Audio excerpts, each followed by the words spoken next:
சொந்தங்களே, இன்றைக்கி பாப்பா கொண்டு போய் ஸ்கூலில் விட்டேன். ஸ்கூலில் விட்டு நைட்டு என்னென்னு தெரியல, தூக்கமே வரலைங்க. ரொம்ப நேரம் எனக்கும் வரல, அம்மாவுக்கும் வரல.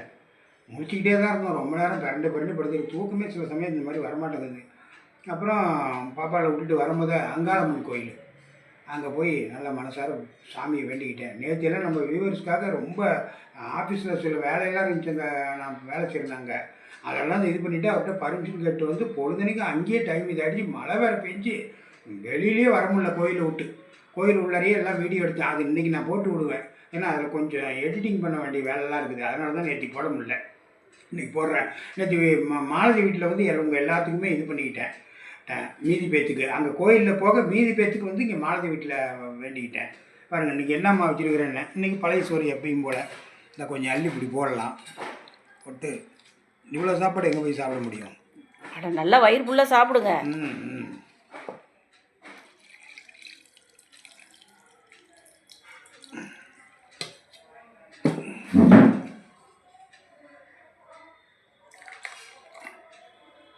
தயிர் இப்போ தான் போட்டு வச்சுருக்குது. நேற்று நைட்டு தான் போட்டாங்க.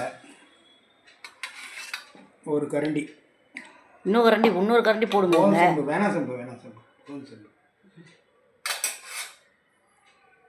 உப்பு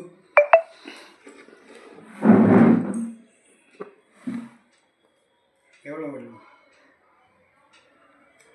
உப்பு 1.35 சீக்கிரம்.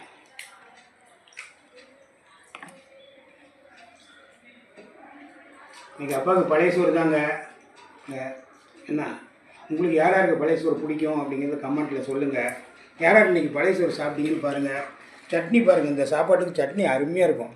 இந்த சட்னி எப்படி சாப்பிட்ணும்னா துவையல் மாதிரி இருந்தால் நம்ம எடுத்து நாக்கில் அப்படி தடவிக்கலாம். இது அப்படி இல்லை.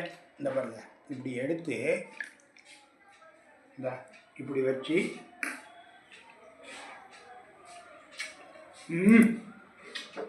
செம்மையாக இருக்கும்.